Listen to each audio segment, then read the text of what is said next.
You will not copy this game. You will not copy this game.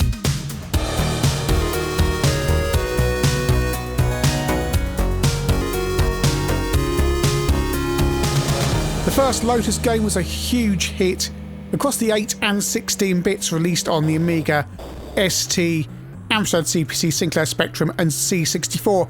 But Lotus 2 is a 16-bit only game. Well, 32-bit if you include the Acorn Archimedes version, which sadly I can't get to run at the moment, so we're not covering today. But we're going to be looking at the Amiga, the ST and the Sega Megadrive. So 1991 game from Gremlin, starting off with the Amiga. This is my Amiga 1200, coded by Sean Southern and Andrew Morris. And if you're wondering if I've done Lotus 2 on the channel before, yes I have. Back at the start of the channel many years ago, I looked at just the Amiga version. Absolutely fantastic soundtrack. Barry Leach did the soundtrack for the game, and there is a hidden sample at 12 seconds in that says, "You will not copy this game." So we've got a big options screen here. 1 player, 2 player, head to head, and many other options, a password system as well, automatic or manual gears. And off we go. Unlike the original Lotus game, in single player mode you get a full screen, and just because people were complaining I'm running this on a 1200 and the frame rate will obviously be better, well, here it is running on my stock Amiga 600, and yeah, the frame rate's exactly the same. Game does have, crossing over to the ST, the game does have manual protection. You have to enter in some codes in the manual. So I wonder what the ST holds, given that the Amiga is running at a fantastic frame rate, about 25 frames a second in fact, that I've counted. You can also play a link player mode, so you can put 2 Amigas, 2 STs, or even an Amiga and ST linked via serial connectors, and you can play against each other. And in fact, I think that gives you up to 4 players, because you can do the 2-player on each system. If you're running from disk, then there is a bit of loading between each level, but you do get a funky screen and some music going on while it loads. It takes about 30 seconds to load usually. And I'm showing this because people sometimes say, oh, you edit these things out. And yeah, it is part of the experience if you're using the real hardware that you're going to have the full loading times. So off we go on the ST. And it's a bit jerkier. I've counted the frames, and no, it's not 25 frames a second as the Amiga version. It's running not quite half that, slightly over half that. So it's quite noticeable coming across. And as I say, I've shown the game running on the A600. That is the speed it runs on the Amiga systems. Graphically, it looks very similar. There's no real colour difference apart from the sky. And it handles the same apart from the fact that you have, as I say, a lower frame rate. Sega Megadrive.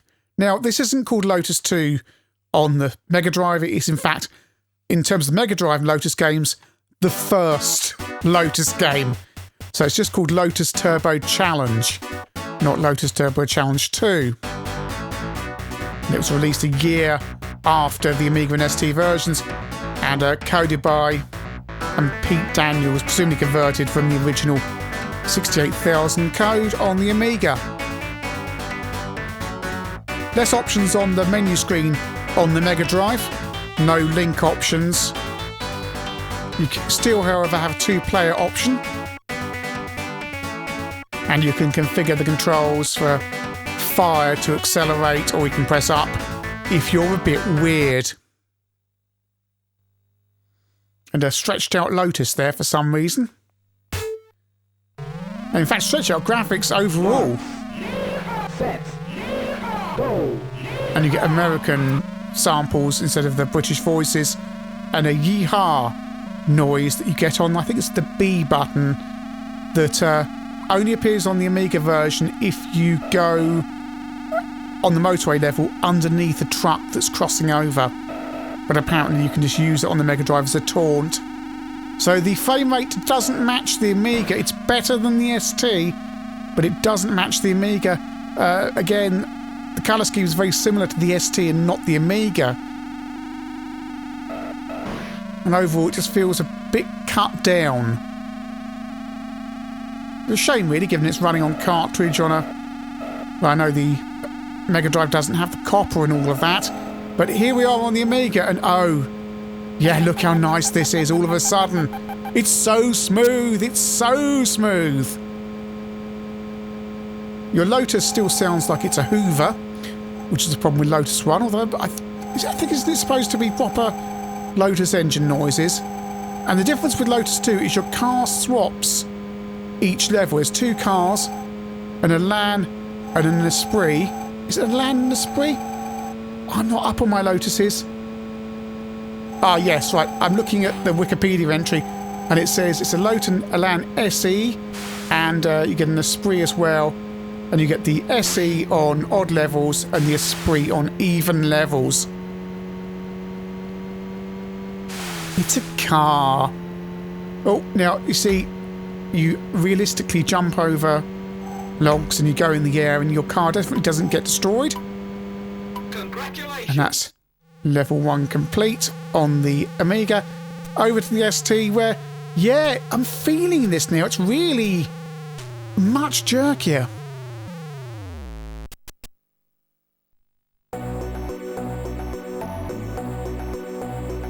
And level 2 is the night course. There's passwords for each level when we're back on the Amiga. Marks. Set. Go. The first thing you notice is your draw distance is right down deliberately. It's not a speed thing, it's they've shown the fact that cars are going to disappear into the distance. Although the actual problem with this is the cars don't appear to have any lights on, so they just come out of the murk, whereas you'd think you'd be able to see the rear tail lights or something to give you an indication of what's happening, but no, it's just a murk ahead of you. ST version, and obviously with the lack of colours on the ST, that murk ahead is considerably, it's not reduced, it's just more limited in terms of the palette. Lots of bridges to go under.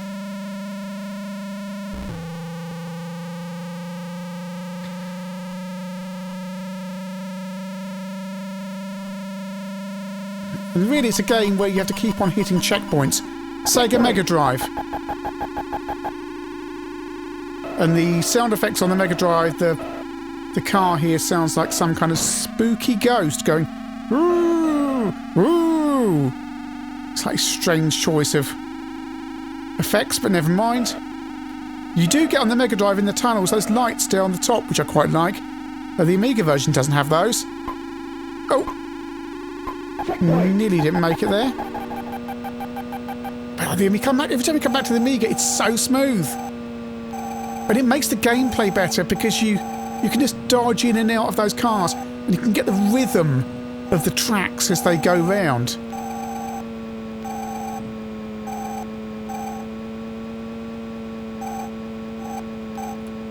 Just, you know, I'm going to say it, but this level reminds me of some of the corners in Burning Rubber on the GX4000 when they sweep around on the hills.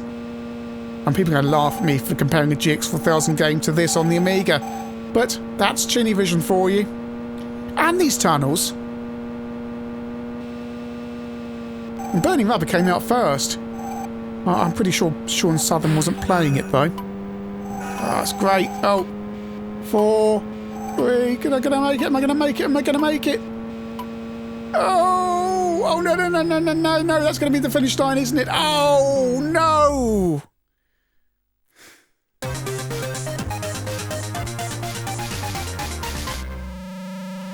Back to the ST. Amiga Power gave this 87% on its original release. Gorgeous graphics, lashings of speed. It's so arcade-like in speed and smoothness, and that was Colin the publisher, or later Colin the publisher. CU Amiga gave it 94%. However, on the re-release, Amiga Power gave it 62%, and Stuart Campbell said it was strangely lacking in charm. Buy Super Hang-On instead. That's some proper flat top thinking there. Just for £10 this game, you're complaining and saying to buy some rather mediocre Sega conversion from years before instead? On bikes? Get a grip, Stuart. So this is the fog level on the ST. And again, it's another draw distance thing.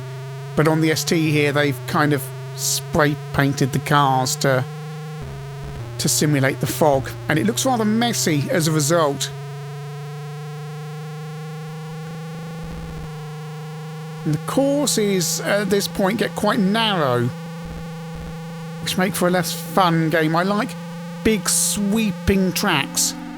Megadrive version with its strange stretch graphics. I'm not really finding this compelling on the Megadrive.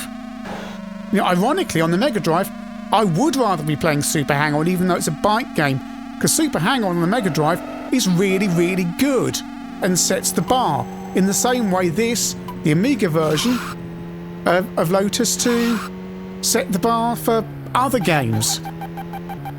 Fast, smooth, fun, graphically appealing, and look, even on the fog level where it's really murky, the colours are used really effectively to simulate that kind of reduced draw distance. And Lotus 2 is all about weather conditions, so now we're on snow. And this, of course, impacts your handling as well, because you're driving on ice.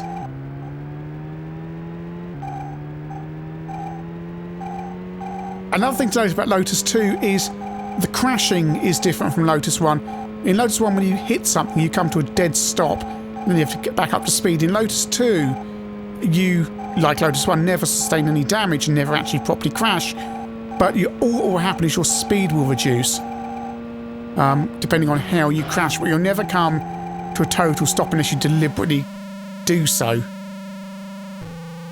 So yeah, the ST here is... And again, the Megadrive. The problem is that Amiga version is so good, and without that smoothness and fastness, it doesn't feel like the same game. The thing about it is that it's supposed to be a kind of outrun feeling game with that fluidity that you get on every Amiga system.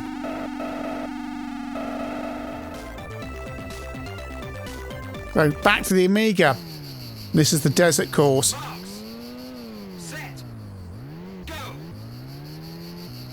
And look at this! It's gorgeous! Oh! Stripes on the road just subtly help the sense of speed. But you've got those vertical stripes down the road as well. And the colours and the sound effects just adding to it. And the handling, you're on sand now, so again the handling is different. You've got to get a feel for it pretty quickly. And the Esprit and the Elan also handle slightly differently as well. You may not notice it, but they do. Very subtle. Oh, we're just kind of going down here. Hit some tumbleweeds on the road. And this is looking good on the ST now. With these colours. It doesn't have that... Somebody said the other day that sometimes the ST feels like not a 16-bit system, but a 12-bit system. It was the Excel review I did. And this is another one of those occasions where this isn't enough, if you see what I mean. When you go to that Amiga version, you just go, wow, that's light years ahead. And then you play this and you go, oh, it's 16-bit, but yeah. So onto the motorway course. Marks. Set. Go. So now into proper outrun territory, because look, we've got 2 bits of road. But difference from outrun is the cars on the other side of the road are going the other way. So if you cross over, suddenly got, well, admittedly one type of car coming towards you, and they honk at you like that. But suddenly you're going against the traffic, which is just like, wow! You've got to be pretty good to drive on the other side of the road. ST version,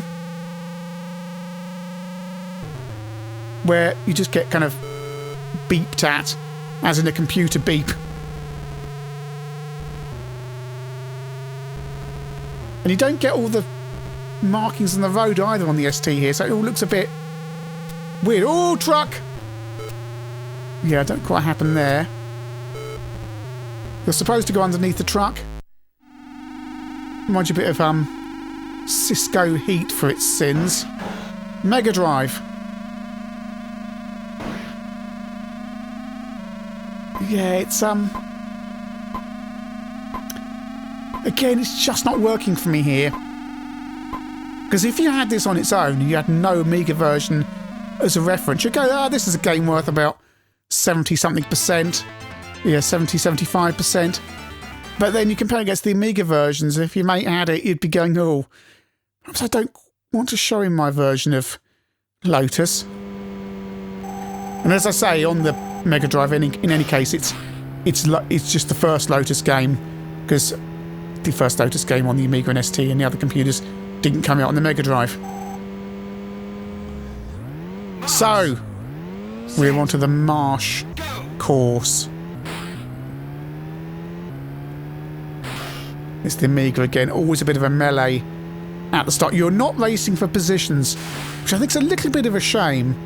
It's all about time attack and score, but it would be nice to kind of start off in a position and try and get to first place as an extra score challenge, and I can't see why that would be difficult to implement. Also, perhaps, because I've got the blue cars in the game as well and the green cars, perhaps you have to change the colour of your car. That'd be nice. Still, you know, you're driving around the muddy countryside in your open-top Lotus. Who of us could dream of doing that? Now, don't fall off the road here, because if you go too far, you'll sink into the marsh. Oh, yeah, I've sunk there. But of course, Lotus won't allow anything bad to happen to your car.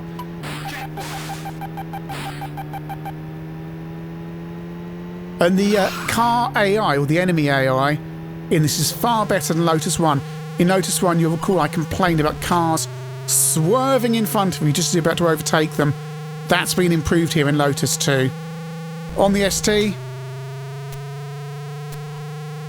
And now the Mega Drive. The Mega Drive shows you what gear you're in at the top there, even if you're in auto. You can drive in manual if you want to. Not sure what the advantage is, presumably you can go a bit faster. Usually you can in these games. However, as I live in Space Year 2022, I see no need to actually have all this bother with the clutch anymore. Storm level. And it back on the Amiga. Sampled thunder noises, flashing, rain. And again, the wonderful draw distances and the big wide road, which for me is what Lotus is all about. I don't like those narrow courses. And here's the two-player mode, where I'm trying to play with a mouse against myself on the Amiga. And you can see the frame rate is still fantastic. And it looks like exactly like Lotus 1. And this is how you can play Lotus with your mate, or indeed against another computer. ST version, where storm level, yeah, the markings on the road are lacking again, and it doesn't really work for me. And if you complete the game, at least on the ST version, because I haven't completed it on the other versions, you get congratulations from Andrew Morris and Sean Southern. Well, I think it's them because it looks more like two blokes who've gone on holiday by mistake. Lotus Turbo Challenge 2, or just Lotus Turbo Challenge, on the Mega Drive. Well, on the Amiga, wow. It's that outrun game you'd wanted on your home micro for all these years. It does it. It gives you that speed. It's full screen, unlike Lotus 1, and it just looks gorgeous. The frame rate is great, the sound is fantastic. It would be nice perhaps to have an option of a soundtrack as you drive along, or change the colour of your car, but these are minor niggles. For me, this is pretty much 16-bit racing perfection. There's other games that are actually better, but this just encapsulates it for me of what a racing game on the Amiga should be. On the ST, well, yes, it's like X out really the other week. It's the same game, but it's cut down, and the frame rate is so important in Lotus, and the ST just doesn't have it. And just the other little details like the lack of road markings and the rather mediocre sound. The sound could be better than it is. It just leaves me feeling that what is a fantastic game on the Amiga is just something a bit better than average on the ST. The Megadrive, I'm not sure of what to make of it. I think it could be better, I think it could look better, it could sound better, but it has that same problem of the ST.